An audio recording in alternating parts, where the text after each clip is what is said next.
देश को संबोधित करते हुए प्रधानमंत्री मोदी ने ऑपरेशन सिंदूर के तहत आतंक के खिलाफ भारत की नीति साफ की। उन्होंने कहा, पहली शर्त भारत पर हमला हुआ तो जवाब हमारी शर्तों पर होगा। दूसरी, अब न्यूक्लियर ब्लैकमेल नहीं चलेगा, आतंकी और उसके आका एक ही हैं। तीसरा, टेरर के साथ टॉक और ट्रेड नहीं हो सकता। पाकिस्तान को इन्हीं मापदंडों पर अब परखा जाएगा। उन्होंने कहा कि जब पाकिस्तान में आतंक के अड्डों पर भारत की मिसाइलों ड्रोनों ने हमला बोला तो आतंकी संगठनों की इमारतें ही नहीं, उनका हौसला भी थर्रा गया। बहावलपुर और मुरीद के जैसे आतंकी ठिकाने एक प्रकार से ग्लोबल आतंकी यूनिवर्सिटी रही है। दुनिया में कहीं पर भी जो बड़े आतंकी हमले हुए हैं, उन सब के तार कहीं ना कहीं आतंक के इन्हीं ठिकानों से जुड़े हैं। चाहे 9/11 हो या भारत में दशकों से जो बड़े बड़े आतंकी हमले हुए हैं, उन सब के तार कहीं ना कहीं आतंक के इन्हीं ठिकानों से जुड़े हैं। आतंकियों ने हमारे बहनों का सिंदूर उजाड़ा था, इसलिए भारत ने आतंक के ये हेडक्वार्टर उजाड़ दिए। श्री मोदी ने कहा, भारत की इस कार्रवाई से पाकिस्तान घोर निराशा में घिर गया। पाकिस्तान बौखला गया और आतंक पर भारत की कार्रवाई का साथ देने के बजाय पाकिस्तान ने भारत पर ही हमला शुरू कर दिया। पाकिस्तान ने हमारे स्कूल, कॉलेज, गुरुद्वारों, मंदिरों और सामान्य नागरिकों के घरों को निशाना बनाया। उन्होंने हमारे सैन्य ठिकानों को निशाना बनाया। इसमें पाकिस्तान खुद बेनकाब हो गया।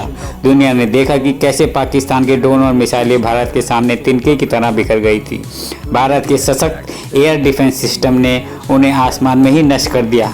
पाकिस्तान की तैयारी सीमा पर वार की थी, लेकिन भारत ने पाकिस्तान के सीने पर ही वार कर दिया।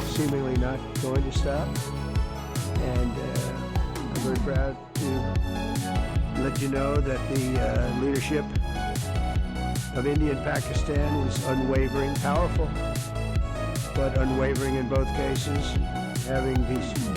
They really were, from the standpoint of having the strength and the wisdom and fortitude to fully know and to understand the gravity of the situation.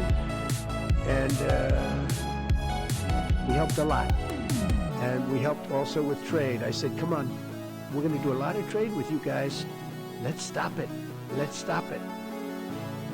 Chamoli के वाण गांव में पूजा अर्चना के बाद विधि विधान से सिद्धपीठ लाटू मंदिर के कपाट ग्रीष्मकाल के लिए खोल दिए गए। मुख्यमंत्री ने लाटू मंदिर में पूजा अर्चना के बाद आयोजित सभा का आगाज मां नंदा और लाटू देवता के जयकारे के साथ किया। इस दौरान उन्होंने पहलगाम हमले के बाद भारतीय सेना की ओर से की गई कार्रवाई के लिए सैनिकों का अभिवादन किया।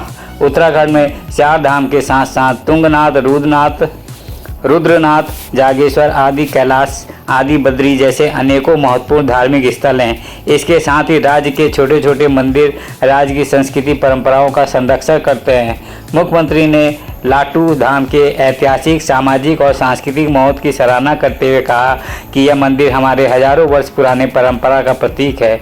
आज का यह कार्यक्रम केवल धार्मिक आयोजन नहीं है, बल्कि यह आस्था, परंपरा और एकता का प्रतीक है।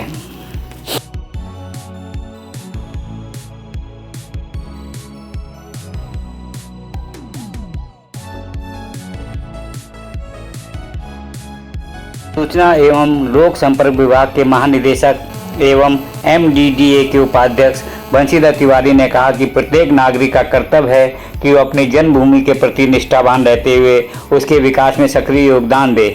उन्होंने कहा कि भले ही सकारात्मक पलायन हो रहा हो, फिर भी व्यक्ति को अपनी मिट्टी से जुड़े रहना चाहिए। Banshidhar Tiwari Uttarakhand today Centurion club द्वारा आयोजित पहाड़ कैसे हो आबाद विषयक कार्यक्रम में बतौर मुख्य अतिथि संबोधित कर रहे थे। उन्होंने बताया कि प्रदेश सरकार पलायन को रोकने के लिए निरंतर प्रयासरत है।